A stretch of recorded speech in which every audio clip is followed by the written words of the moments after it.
Donald Trump అధ్యక్ష పదవి చేపట్టిన తర్వాత తన ప్రతాపం ఏంటో చూపిస్తున్నారు. అలాంటిది మొన్నటి వరకు చూసుకుంటే కనుక వీసాలకు సంబంధించి, సుంకాలకు సంబంధించి, అలాగే ఇమిగ్రేటివ్ ఏజెంట్స్ మీద తన దూకుడైతే పెంచారు. సో ఇప్పుడు చూసుకుంటే కనుక మొన్నటి వరకు 25% వరకు సుంకాలు పెట్టిన డొనాల్డ్ ట్రంప్ ఇప్పుడు ఏకంగా 50% అయితే పెంచినట్టు తెలుస్తుంది. మరి దీని గురించి విశ్లేషించుకోవడానికి మనతో పాటు జనసేన రాష్ట్ర అధికార ప్రతినిధి శ్రీనివాస్ గారు ఇప్పుడు మనతో ఉన్నారు. నమస్తే సార్. సార్, మరి డొనాల్డ్ ట్రంప్ అధ్యక్ష పదవి చేపట్టిన తర్వాత దూకుడు మీద దూకుడు పెంచుతున్నాడని చెప్పొచ్చు. ఆయన చూసుకుంటే కనుక మొన్నటి వరకు ఇమిగ్రేటివ్ ఏజెంట్స్ మీద, సుంకాల గురించి, వీసాలకు సంబంధించి ఎన్నో రూల్స్ అండ్ రెస్ట్రిక్షన్స్ పెట్టారు. ఇప్పుడు ఏకంగా 25% వరకు ఉన్న సుంకాలని ఏకంగా 50% అయితే పెంచారు. ఏమంటారు సార్ దీని గురించి? ఒకటి ఏంటంటే ట్రంప్ గురించి మనకు తెలియంది కాదు. టెంపర్తనం అంటారు చూసారా, అలాగే టెంపర్తనం వల్ల టెంపర్తనం అంతా ఉంది అతనికి. అమెరికా ఫస్ట్ అనేది అతని నినాదం ఫస్ట్ నుంచి. దానికి ఎవరో తప్పు పట్టరు. ఎవరు ఏ దేశానికి సంబంధించి అధినేతలు ఆ దేశానికి సంబంధించి చూసుకుంటారు. అదేవిధంగా అక్కడ అక్రమ వలసదారుల మీద కూడా అతను కొన్ని రిస్ట్రిక్షన్స్ పెడితే కూడా పెద్ద వ్యతిరేకత ఏమీ రాదు. ఎందుకంటే ఖచ్చితంగా ఏ దేశంలో అయినా అక్రమ వలసదారుల్ని తరిమి కొట్టాల్సిందే అనేది ఉంటుంది. మన భారతదేశంలో కూడా ఉంది కదండి. ఎక్కడి నుంచో బంగ్లాదేశ్ నుంచి బయట నుంచి వచ్చేసిన వాళ్ళందరూ మన భారతదేశంలో రోహింగ్యాలు బోల్డ్ మంది ఉన్నారు. అటువంటి వాళ్ళందరినీ పంపించాలని మనం అంటాం. అటువంటి ఆ దేశానికి సంబంధించినటువంటి అంశాలు పెద్ద ఎవరు పట్టించుకోరు. కానీ ట్రంప్ మామూలుగా సహజంగా అతను పొలిటీషియన్ కాదు, జాగ్రత్తగా గమనించాల్సింది. అతను వ్యాపారవేత్త, బిజినెస్ మ్యాన్ కాబట్టి అతను అంతా అందులోనే దూకుడు తత్వం ఉన్నట్టు మనిషి. ఆ మనస్తత్వం అటువంటిది. 2012లో ఇందు అతను ఏమన్నాడంటే అమెరికా ప్రజల గురించి, ఆల్ అమెరికన్స్ ఆర్ ఈడియట్స్ అన్నాడు. అలా అన్న వ్యక్తిని 2 సార్లు అమెరికా ప్రజలు అధ్యక్షుడిగా ఎన్నుకున్నారు. అంటే ఆ ట్రంప్ రావాలని కోరుకున్న వాళ్ళు చాలా మంది కూడా ఉన్నారు. అతని మనస్తత్వం తెలుసు కూడా, అటువంటి వ్యక్తి రావడం వల్ల ఏంటని తెలుసు కూడా అతన్ని ఎంచుకున్నారు. అయితే మామూలు సహజంగా మనకి అమెరికా అనేటప్పటికీ ఏమవుతుందంటే ప్రపంచానికి పెద్దన్న అంటే పెద్ద ప్రజాస్వామిక దేశం ఒకటి, పెద్దన్న ఒకటి, డాలర్ వాల్యూని బట్టి వాళ్ళకున్న వాల్యూ, సైనిక పరంగా కావచ్చు, ఆర్థికంగా పరవచ్చు, వాళ్ళు ఉన్నత స్థితిలో ఉన్నారు. ఎందుకు ఆ స్థితికి వచ్చింది అమెరికా అనేది కూడా మనం ఆలోచించాలి కదా. మ్యాక్సిమం అక్కడ ఏంటంటే వలసదారులు ఎక్కువ. ఎవరైనా ప్రతిభనైనా వాళ్ళు తీసుకుంటారు. ప్రపంచంలో పెద్ద పెద్ద శాస్త్రవేత్తలు అందరూ కూడా ఏ దేశాల నుంచి వెళ్ళిన వాళ్ళు కూడా అందరూ కూడా ఈ రోజున అమెరికాలో సెటిల్ అవ్వడం, వాళ్ళ మేధస్సుని ఆ దేశం ఉపయోగించుకుంది. అందుకని స్థితికి వచ్చింది.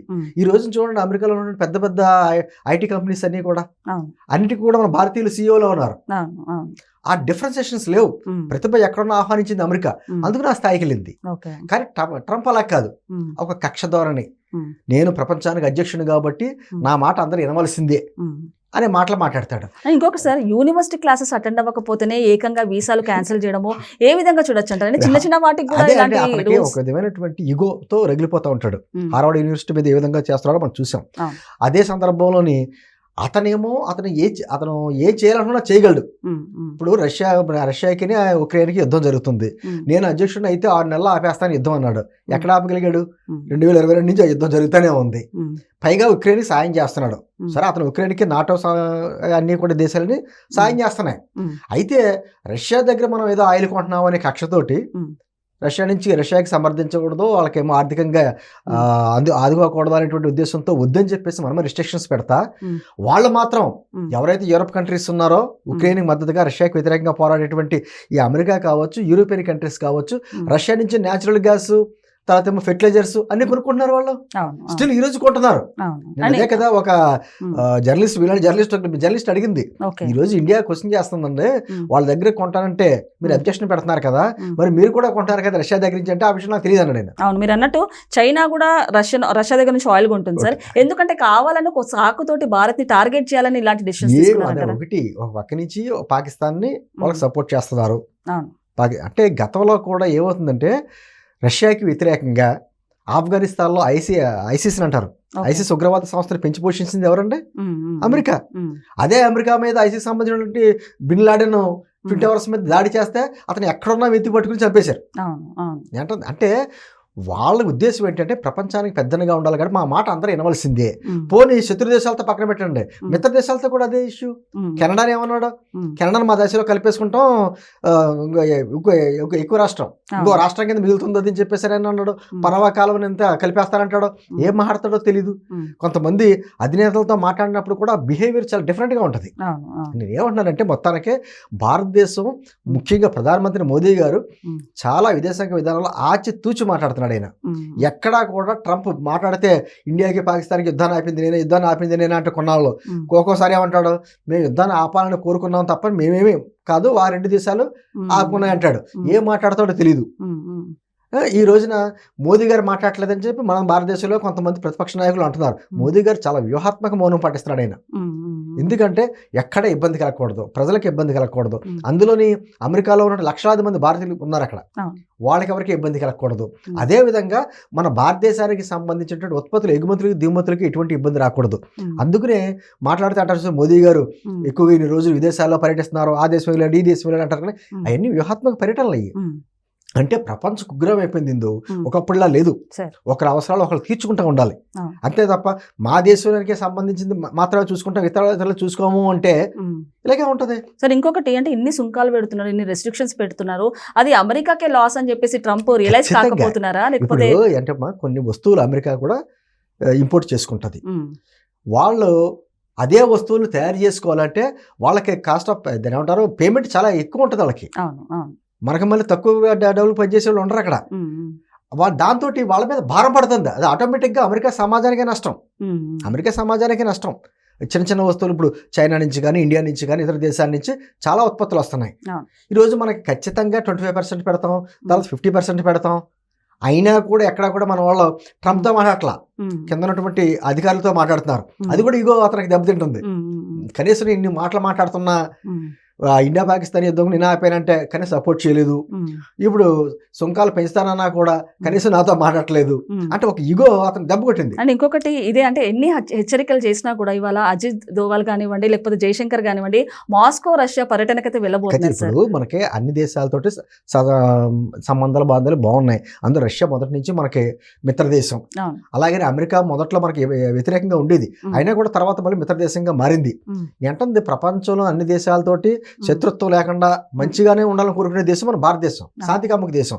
అందులో 140 కోట్ల మంది జనాభా ఉన్నటువంటి దేశం. అందులో ప్రపంచ ఆర్థిక వ్యవస్థలో 3వ స్థానంలో ఉన్నాం మనం. 4వ స్థానం నుంచి 3వ స్థానానికి ఎక్కుతున్నాం. అటువంటి పరిస్థితుల్లో మన డెడ్ ఎకానమీ ఎలా అంటాడు అంటే మూర్ఖత్వం అనుకోవాలా, ఏమనుకోవాలా? ఇప్పుడు అతని దేశంలోనే అతనికి సంబంధించిన వ్యక్తులే అతను విమర్శిస్తున్నారు. ఆర్థిక నిపుణులు, అమెరికా సంబంధించిన ఆర్థిక నిపుణులే అసలు ఏం మాట్లాడుతున్నారు ట్రంప్. రిలేషన్స్ దెబ్బతింటే చాలా కష్టం. రేపు పొద్దున్న మనకు వచ్చే పెద్ద నష్టమే ఉండదు. అంటే మనకే నష్టం ఉంటుంది లేక కాదు, కానీ వాళ్ళకి ఎక్కువ నష్టం ఉంటుంది. మనం ప్రపంచంలో ఎక్కడి నుంచైనా దిగుమతి చేసుకోగలం. మనకు అరబ్ కంట్రీస్ తోటి ఎక్కడైనా దిగుమతి చేసుకోగలం. అమెరికా నుంచి కూడా మనకు ఆయిల్ వస్తుంది, చాలా తక్కువ పర్సెంటేజ్. రష్యా నుంచి ఎక్కువ వస్తుంది, 35 to 40% ఆయిల్ మనకు అక్కడి నుంచి వస్తుంది. నేను అంటే మీరు కూడా కొంటున్నారు కదా రష్యా దగ్గర నుంచి. మీరు కానీ మీకు సంబంధించిన యూరోపియన్ కంట్రీస్ అన్నీ కూడా అన్ని దిగుమతి చేసుకుంటున్నాయి కదా, న్యాచురల్ గ్యాస్, ఫెర్టిలైజర్స్ అన్ని దిగుమతి చేసుకుంటా. మీరు దిగుమతి చేసుకుంటా ఎవరిని కూడా దిగుమతి చేసుకోవద్దని చెప్పడం అంటే అర్థం ఏంటి? అండ్ అలాగే నాసాకి సంబంధించి కూడా చాలా పరిమితి కంటే ఎక్కువ మంది ఉద్యోగులు ఉన్నారు కాబట్టి మొన్న ఏకంగా చూసుకుంటే 3,000 మంది వరకు ఉద్యోగులు రాజీనామా చేశారు సార్. ఎలాంటి అంటే ఇప్పుడు మొన్న మన నిస్సార్ శాటిలైట్ మన శ్రీహరికోట నుంచి ప్రయోగించాం. దానికి అమెరికన్ శాస్త్రవేత్తలు, నాసాకు సంబంధించినటువంటి శాస్త్రవేత్తలు, మన శాస్త్రవేత్తలు కలిపి డివైడ్ చేశారు మొత్తం దాన్ని అంతాను, ఆ రూపకల్పన అంతా. నేను అంటుంది ఈ రోజున మనం సాంకేతికతను అన్ని పంచుకుంటున్నాం. అంటే ఒక విధమైనటువంటి ప్రపంచంలో ఎక్కడ ఏ విధమైనటువంటి ఉపయోగాలు అన్ని కలిసి ఒక దేశాలు పంచుకుంటున్నాయి. అటువంటి అప్పుడు ఈ రోజుల్లో నేను మీ సుంకాలు మరి చైనాకి ఎందుకు అంటే మనలో కూడా కొంచెం తప్పు ఉంది. ఇప్పుడు చైనా నుంచి చూడండి జాగ్రత్తగాను, వాళ్ళు అమెరికా వెళ్తారు ఏదో వీసా ద్వారా, అక్కడ చదువుకుంటారో లేకపోతే ఏదో చేస్తారు, తిరిగి వాళ్ళు తెలివితేటలు తీసుకొచ్చే మళ్ళీ చైనాగా ఉపయోగిస్తారు.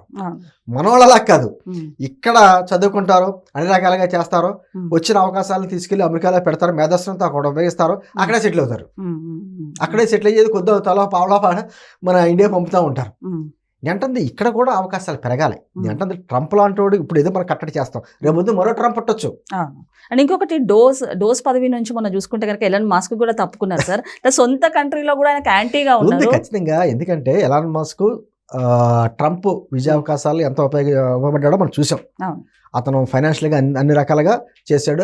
అన్ని రకాలుగా కూడా ట్రంప్ తర్వాత ఎలాన్ మస్క్ అన్నట్టుగా కలిసి చేశారు. అటువంటి మిత్రుడు కూడా దూరం అయ్యాడు అంటే ఇతని మనస్తత్వం వలన. ఏమంటే ఇప్పటికైనా సరే విదేశాంగ విధానం చాలా జాగ్రత్తగా అబ్జర్వ్ చేస్తుంది. మన దేశంలో ఉన్న వ్యక్తులు కూడా కొంతమంది దీన్ని కామెంట్ చేస్తారు, అది తప్పు. మనం భారతదేశానికి సంబంధించిన అంశం వచ్చినప్పుడు, దేశాల మధ్య వచ్చినటువంటి అంశం వచ్చినప్పుడు మనం దేశం తరపున నిలబడాలి, ఖచ్చితంగా నిలబడాలి. ఎందుకు ఇటువంటి పరిస్థితి వచ్చింది? మనకి విద్యావకాశాలు ఎప్పుడో ఉన్నాయి మనకి యూనివర్సిటీస్, కానీ ఇప్పటికే కూడా ప్రపంచ స్థాయి యూనివర్సిటీలు రాలేదే. మన చదువు గురించి మన ఇతర దేశాలకి వెళ్ళడం ఏంటి? మన పిల్లలు ఇక్కడ మన ఎడ్యుకేషన్ సిస్టమ్ ఎందుకు మార్చుకోలేదు? ఇక్కడే తయారీగా ఎందుకు చేసుకోలేదు? మన మేధస్సునంతా ఇక్కడ ఎందుకు ఉపయోగించట్లేదు? అండ్ కాస్ట్ ఆఫ్ అంటే లివింగ్ అంతా కూడా అన్నీ ఎందుకు మారట్లేదు? అన్నీ కూడా మన పాలకులు దృష్టి పెట్టుకోవాలి. లేకపోతే ప్రతిసారి అది ఎవడో ఒకడు బెదిరిస్తూ ఉంటాడు. వాళ్ళ మీద ఆధారపడకూడనటువంటి వ్యవస్థలు మనకు తీసుకురావాలి. అండ్ ఇంకొకటి సార్, ఇండియాకే సపోర్ట్ చేస్తున్నాం అన్నట్టు చెప్పిన డొనాల్డ్ ట్రంప్ అప్పుడు ఆపరేషన్ సింధూర్లో చూసుకుంటే కనుక ఏకంగా లేకపోతే రైఫిల్స్ కానివ్వండి ఇవన్నీ కూడా సప్లై చేసింది. ఏంటా అంటే ఆయనకు లేవా బిజినెస్ ఐడియాస్? ఆయన చేయట్లేదా బిజినెస్ ప్లాన్స్? ఆయన ఇంప్లిమెంట్ చేయట్లేదంటారా? అంటే ఒకటి అతను ఇందాక చెప్పినట్టు అతను వ్యాపారవేత్త, ఎక్కడ లాభం ఉంటే అక్కడ చేస్తాడు తప్ప ఎవరికి ఉపయోగం అనేది అతనికి అనవసరం. అతను లబ్ధి పొందుతున్నాడా లేదన్నదే కావాలి.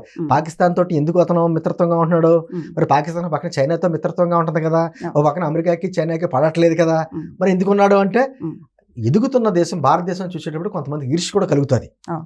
ఈ రోజున 4వ స్థానం నుంచి 3వ స్థానంలోకి ఎలా రేపొద్దున డాలర్కి పోటీగా మన బ్రిక్స్ సదస్సు జరిగింది. ఆ బ్రిక్స్ కూడా అతని వ్యతిరేకం. అంటే డాలర్కి పోటీగా ఆర్థిక వ్యవస్థ పెరుగుతుందేమో అని ఒక భయం. అందుకనే చాలా వ్యూహాత్మకంగా ఈ రోజున మన కేంద్ర ప్రభుత్వం అటు రష్యాతో కావచ్చు, ఇటు చైనాతో కావచ్చు, ఇటు మాల్దీవ్స్ కానీ, సింగపూర్ కానీ అన్ని కంట్రీస్ తోటి, అరబ్ కంట్రీస్ తో కూడా ఒక సత్సంబంధాలు ఎందుకు పెట్టుకుందంటే వ్యూహాత్మకంగా వెళ్తుంది. భవిష్యత్తులో మళ్ళీ ఇటువంటి బెదిరింపులు కానీ ఏమైనా వచ్చినా భారతదేశ సమాజం ఇబ్బంది పడకుండా వాళ్ళ కొన్ని రిస్ట్రిక్షన్స్ పెడుతున్నారు. ఈ ఖచ్చితంగా మీరు ఇంపోర్ట్ చేసుకోవాలని. అటువంటి వాటిని ఇందాకే మోడీ గారు స్టేట్మెంట్ ఇచ్చారు, భారతీయ రైతులకి నష్టం కలిగించేది ఏదైనా మేము చెయ్యం, ఖచ్చితంగా కాస్త ఇబ్బంది పడినా పడతాం, అంతే తప్ప రైతులకు ఇబ్బంది కలిగితే మాత్రం అటువంటి పనులు మేము చెయ్యం, అటువంటి ఉత్పత్తులు మేము దిగుమతి చేసుకోవాలని ఖరాఖండిగా చెప్పారైనా. ఇంకొకసారి ఇతర దేశాలతో పోటీ పడాలంటే మనము ఏ విధంగా అభివృద్ధి బాటలో వెళ్ళాలని అలా ఆలోచించాలి కానివ్వండి, సుంకాలు కానివ్వండి, ఇలాంటి తలతిక్క డెసిషన్స్ పెట్టడం ఏ విధంగా? అదే అంటే ట్రంప్ ఈరోజు ట్రంప్ అనేది కట్టడి చేయొచ్చు, మరి చేయదు. రేపు ఇంకో ట్రంప్ పుడతాడు, వేరే వాళ్ళు పడతారు, వేరే కంట్రీ కూడా ఉంటాడు. ఇలా బెదిరిస్తా ఉంటే వాళ్ళ బెదిరింపులకు లొంగిపోయి ఎన్నాళ్ళు చేస్తాం మనం? అందుకనే మీరు అన్నట్టుగా మన అన్ని వ్యవస్థలు ఇక్కడ సదుపాయాలు పెంచడం, ఆర్థిక వ్యవస్థను పెంచేలాగా ఏ విధంగా చేయాలి, మన మేధస్సుని ముఖ్యంగా మన మేధస్సు ఇతర దేశాలకు వెళ్ళిపోకుండా ఇక్కడే ఉండి వాళ్ళ మేధస్సుని పెంచేలాగా ఏర్పాట్లు ఎందుకు చేయకూడదు? క్వాలిటీ ఎడ్యుకేషన్ ఎలా పెంచాలి అంటే ప్రొడక్ట్స్ ఎలా విధంగా పెంచుకోవాలి, మ్యానుఫ్యాక్చరింగ్ గానీ ఏ విధంగా పెంచుకోవాలి, ఐటీ ఇండస్ట్రీస్ ఎందుకు పెంచుకోవాలి, ఆ విధంగా చేసుకుని ఇక్కడే ఉపాధి అవకాశం కల్పిస్తే ఇక్కడే డెవలప్ అవుద్ది. అదే భయం వాళ్ళకి. 140 కోట్ల మంది భారతీయులు ఉన్నారు అక్కడ, కష్టపడే మనుషులు ఉన్నారు అక్కడ. భిన్నత్వం లేక మనకి ఉన్నటువంటి లాంగ్వేజెస్ కానీ, మనుషులు కానీ, మతాలు కానీ ఎక్కడ ఉండవు, అయినా కూడా కలిసి ఉంటాం మనం. అది చాలా మందికి ఇబ్బంది కలుగుతూ ఉంటది. ఆ ఇబ్బంది తొలగించాలంటే నేను అంటుంది ఒకటే, ఇప్పటికైనా విదేశాంగ విధానంలో మనకి ఎవరైతే ప్రతిపక్ష పార్టీలు ఉన్నారో మన మోదీ గారిని కదండి వేలెట్టు చూపించవలసింది. ప్రపంచంలో ఉన్న ఇతర దేశాలు వేలెట్టు చూపించుకోవాలి తప్ప మన అభివృద్ధి చెందాలని చూసుకోవాలి. మోదీ గారు ట్రంప్ గారికి క్షమాపణ చెప్పాలి, మూర్ఖత్వం మాటలు ఇవన్నీ. భారతదేశానికి సంబంధించిన అంశం వచ్చేటప్పటికి అందరూ ఐకమత్యంతో మాట్లాడాలి. నేను అంటుంది ఖచ్చితంగా విదేశాంగ విధానం జయశంకర్ గారు అద్భుతంగా చేస్తున్నాడు. ఆయన అటువంటి వ్యక్తులకి మనం సపోర్ట్గా నిలబడాలి. భారతదేశ ఆర్థిక వ్యవస్థ పదే పదే అంటాడండి మోడీ గారు, స్వదేశీ వస్తువులు కొనండి, స్వదేశీ వస్తువులు కొనండి అంటే దానికి అర్థం అదే. ఎప్పుడైతే మన భారతదేశానికి సంబంధించిన వస్తువులు మనం కొనుక్కుంటాం, మొదలు పెట్టామో, వాడడం మొదలు పెట్టామో, ఆటోమేటిక్గా మన వ్యవస్థ పెరుగుద్ది, ఆర్థికంగా బలపడవుతుంది, అన్ని రూపాయి వాల్యూ పెరుగుతుంది. ఇవన్నీ కూడా ఆలోచించుకుని ముందుకెళ్ళాలి తప్ప ఈ ట్రంప్ అంటాడు ఇంకా ట్రంప్ అలా బెదిరిస్తారే ఉంటాడు, అతని మాట వినాలి, అతనికి జీ హుజూర్ అనాలి. అదే మనస్తత్వంలో ఒక ఏమంటారో మొనార్కిజం, అతను ఏదో ప్రపంచానికి రారాజులా ఊహించుకుంటా ఉంటాడు. దీనికి ఒక ఎండ్ కార్డ్ అనేది లేదంటారా? ఖచ్చితంగా ఉంటుందమ్మా ఎండ్రా. ఎందుకంటే ఇప్పుడు అతను ఏమన్నా నేను అడిగితే, అతని జర్నలిస్టే కదా అడిగింది, అమెరికన్ జర్నలిస్టే అడిగారు అంటే నాకే తెలియదు అన్నాడు ఆయన. అంటే నోటికి వచ్చింది ఏదో మాట్లాడుతా, అతను ఈగోయిస్ట్. ఆ ఈగో చల్లబడడానికి ఏదో అతను ఇబ్బంది పడతా ఉంటాడు. అలాగా ఖచ్చితంగా ఏదైనా అతనికి అర్థం అవుద్ది. చుట్టుపక్కల ఉన్న వాళ్ళు చెప్తారు, అమెరికన్ కాంగ్రెస్ ఊరుకోదు కదా ఏదైనా నిర్ణయం తీసుకుంటే. వాళ్ళు కూడా డిసిషన్ తీసుకున్న డిసిషన్ చాలా వ్యతిరేకించింది. నేను అంటుంది వాళ్ళ దేశంలోనే వలసదారుల మధ్యన అప్పటి గొడవలు అయినాయి, లాస్ ఏంజల్స్ అయిన చోట్ల. ఆ గొడవలనే ఆపలేకపోయాడు. ఉమ్, ప్రపంచంలో 6 దేశాల మధ్య యుద్ధాలు ఆపేని అంటాడు. ఉమ్, ఏం మాట్లాడతాడో తెలియదు. ఉమ్, అతనికి ఇప్పుడు నోబెల్ ప్రైజ్ కావాలి, ఉమ్, దాని మీద కాన్సన్ట్రేషన్ చేసాడు. ఉమ్, అందుకనే అతనికి మద్దతుగా ఉండే దేశాలు అతన్ని నోబెల్ ప్రైజ్ ఇవ్వండిరా బాబు అంటున్నారు అతన్ని. ఉమ్, అంటే అతని ఈగోని చల్లార్చడమే కావాలనే ఉద్దేశంతో వాళ్ళకి అర్థమవుతుంది. ఓకే. కానీ ఇది కుదరదమ్మా. ప్రపంచం గ్లోబల్ విలేజ్ అయింది. ఉమ్, ఒక దేశం మీద మరో దేశం ఆధారపడుతుంది తప్ప ఆ, మేమంతా ఏదో గుప్పిట్లో పెట్టి కూర్చుంటామంటే కుదరదు. ఉమ్, ఎదుగుదల ఉండదు. ఉమ్, అమెరికన్ సమాజం కూడా ఇది అర్థం చేసుకోవాలని మనం మనస్ఫూర్తిగా మేము మలాంటి వాళ్ళం. అంటే ఎందుకు మాట్లాడుతున్నాం అంటే ఉమ్, అమెరికా కూడా వలసవాదుల దేశం. ఉమ్, ఇది పాయింట్. మీరు అమెరికాలో కొన్ని లక్షల మంది భారతీయులే కాదు, ఆ ప్రపంచంలో నలుమూల నుంచి వచ్చినటువంటి మేధస్సు అంతా అక్కడ ఉంది. ఆ, ఆ, వాళ్ళందరినీ కాదని అమెరికా ఎదగలేదు. ఉమ్, ఉమ్, ఉమ్, నేను అంటే అటువంటి సమాజం కాబట్టి అమెరికన్ సమాజం కూడా ట్రంప్ లాంటి వ్యక్తిని ఉమ్, ఉమ్, మరి 2 సార్లు ఎన్నుకున్నారు అక్కడికి. ట్రంప్ లాంటి వ్యక్తి వస్తే ఎటువంటి పరిస్థితులు ఏర్పడతాయి అనేది అర్థం చేసుకుంటుంది. వాళ్ళలో కూడా ఒక వ్యతిరేకత కూడా వస్తుంది. ఉమ్, మరి ఇది ట్రంప్ గారికి అర్థం అవుతుందో లేదో నాకు అర్థం అండ్ కావట్లేదు. ఇంకొకటి సార్, అధికారమైన సీట్లో కూర్చోవాలంటే ఒక స్టెబిలిటీ ఉండాలి, ఒక మంచి క్రియేటివ్ మైండ్ ఉండాలి, అంటే సరైన బాటలో డెసిషన్స్ తీసుకోవాలి. కాకపోతే అక్కడ వాళ్ళు కూడా యాంటీగా చేస్తున్నారు ఆయనని.